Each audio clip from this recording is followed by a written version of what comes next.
नमस्ते राजू भाई, कैसे हैं? सब बढ़िया है भाई। और तू बता, कहाँ था इतने दिनों तक? दिखाई नहीं दिया। सब ठीक है राजू भाई, बस थोड़ी सी दुविधा में हूँ। वो मालिक ने ना अशोक लेलैंड का एक नया BS6 ट्रक खरीदा है। उसी के सिलसिले में थोड़ी जानकारी चाहिए थी। हाँ हाँ, बता, क्या बात है, क्या जानकारी चाहिए? वो कहते हैं कि BS6 की गाड़ियों में कुछ नई प्रक्रिया है जिसे रीजनरेशन कहते हैं। उसके बारे में जानकारी चाहिए थी राजू भाई आपसे। रीजनरेशन, ये कोई बड़ी बात नहीं है। ये तो हर BS6 गाड़ी में होता है। मैं तेरे को इसके बारे में बता सकता हूँ। चल ऐसा करते हैं, बाजू के होटल में बैठ के चाय पीते हैं और मैं तुझे इसके बारे में बता भी दूंगा। अरे वाह, ये तो बड़ी अच्छी बात है।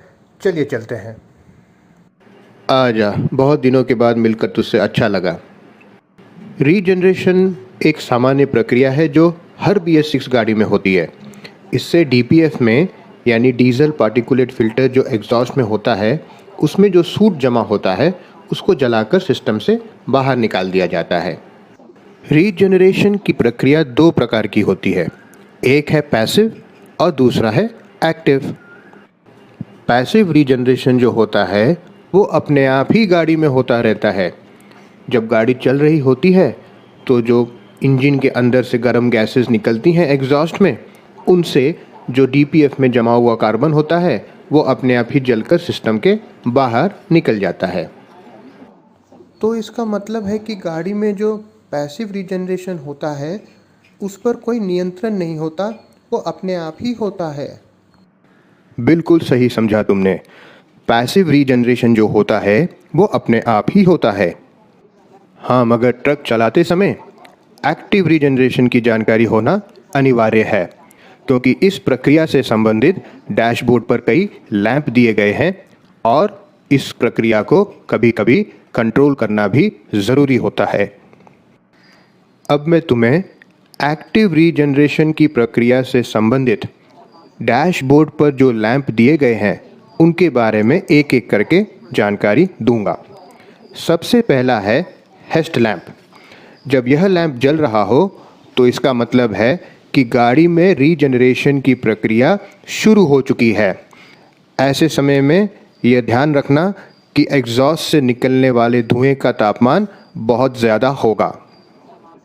तो जब एग्जॉस्ट से निकलने वाले धुएं का तापमान ज़्यादा होगा तो उस समय सुरक्षा से संबंधित कोई चीज़ें ध्यान रखनी है क्या?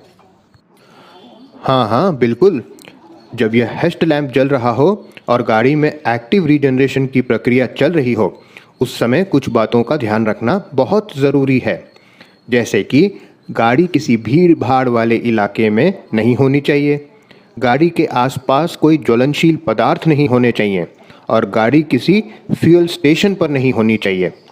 अगर तुमको ऐसा लगता है कि इस वक्त गाड़ी एक सुरक्षित स्थान पर नहीं है तो तुम इस एक्टिव रीजनरेशन की प्रक्रिया को स्थगित भी कर सकते हो। इसके लिए तुम्हें डैशबोर्ड पर दिया गया इनहिबिट स्विच का बटन ऑन करना होगा। इस बटन को समझना और पहचानना बहुत आसान है, क्योंकि यह संतरे के रंग का होता है। जब इनहिबिट वाला स्विच ऑन होगा तो डैशबोर्ड पर इनहिबिट स्विच ऑन होने का लैंप भी जल जाएगा। एक बात का ख्याल अवश्य रखना, जब भी इनहिबिट स्विच को ऑन करो तो उसे ज़्यादा समय के लिए ऑन अवस्था में नहीं रखना। गाड़ी सुरक्षित स्थान पर पहुंचते ही इस स्विच को ऑफ कर देना और गाड़ी में पार्क्ड रीजनरेशन की प्रक्रिया को शुरू कर देना। अच्छा, तो इसकी जानकारी होना तो बहुत महत्वपूर्ण है। अगला लैंप, जिसे कहते हैं DPF लैंप। जब यह लैंप डैशबोर्ड पर जल रहा हो तो इसका मतलब है कि गाड़ी में अब रीजनरेशन की ज़रूरत है। इस समय तुम्हारे पास दो विकल्प हैं। अगर हो सके तो गाड़ी को हाईवे की ड्यूटी पर ले जाओ। इससे क्या होगा कि गाड़ी हाईवे पर तेज़ दौड़ेगी, गाड़ी में एग्जॉस्ट का तापमान अच्छा होगा और DPF में जो सूट जमा हुआ है वो जल के बाहर निकल जाएगा। मगर अगर गाड़ी हाईवे पर नहीं ले जा सकते हो तो गाड़ी को किसी सुरक्षित जगह पर ले जाकर पार्क रीजनरेशन कर लेना। हाँ, एक चीज़ का ख्याल ज़रूर रखना, अगर डीपीएफ वाला लैंप जल रहा है और किसी वजह से तुमने इस सिग्नल को नज़रअंदाज कर दिया तो थोड़े समय के बाद यह लैंप झिलमिलाने लगेगा और तुम्हें ट्रक में पिकअप की भी कमी महसूस होगी। ऐसे समय में तुरंत गाड़ी को सुरक्षित स्थान पर ले जाकर पार्क रीजनरेशन कर लेना। हाँ, एक बात का ध्यान रखना, अगर कभी तुम ऐसा पाओ कि डीपीएफ वाला लैंप झिलमिला रहा है और साथ ही मिल लैंप और इंजन स्टॉप लैंप भी जल रहे हैं तो गाड़ी को तुरंत एक सुरक्षित स्थान पर पार्क कर देना और अशोक लेलैंड के निकटतम अधिकृत सेवा केंद्र को इसकी जानकारी देना ताकि गाड़ी की सही जांच हो सके। बस इतनी सी जानकारी चाहिए थी। अगर तुम्हें इन 3 लैंप की जानकारी हो और सेफ्टी की जानकारी हो तो रीजनरेशन का प्रोसेस बहुत आसान हो जाता है ना? हाँ हाँ, बिल्कुल सही कहा आपने। अगर हमें इन 3 लैंप्स की जानकारी हो और सेफ्टी के बारे में पता हो तो ये रीजनरेशन की प्रक्रिया तो बहुत आसान हो जाती है।